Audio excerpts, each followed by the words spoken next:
To the economy now, and fears that many of the things you buy could get a lot more expensive after President Trump threatened stiff new tariffs on imports from China. The markets didn't like it either. The Dow, NASDAQ, and S&P 500 all closing down sharply on Friday. NBC's Julie Tsirkin is at the White House for us with more on these tariffs. Julie, good morning.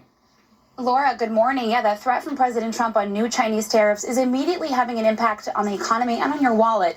The S&P slide was the biggest drop since global tariffs were announced back in April. This latest tariff rate will be at a 100% rate, and that's on top of already existing taxes on everything from steel and aluminum, currently at 50%, to toys and furniture. Trump on social media writing the new tariffs would begin next month and are in response to China taking a, quote, extraordinarily aggressive position on trade because China announced major restrictions on exporting rare earth minerals, with China, remember, supplying 90% of those minerals to the rest of the world.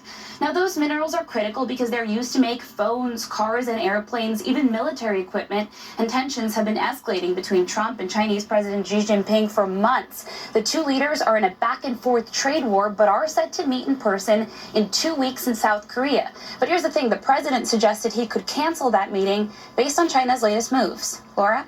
Julie, got to talk to you about the government shutdown. We're now on day 11. Lawmakers say they're not even going to be back in session, so they can't even consider ending it for a few days. And we're also seeing some of those first firings, really thousands that the White House had threatened. What more are you learning?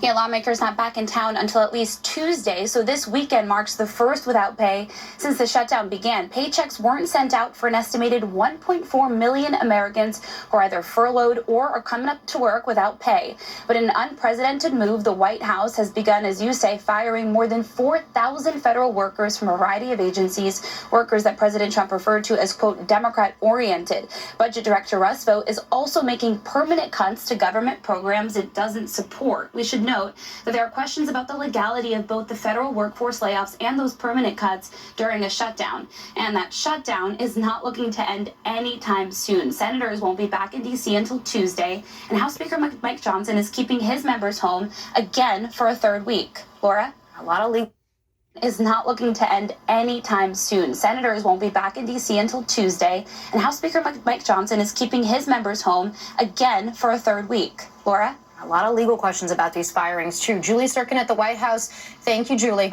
Also this morning, two federal officials tell NBC News that President Trump's former national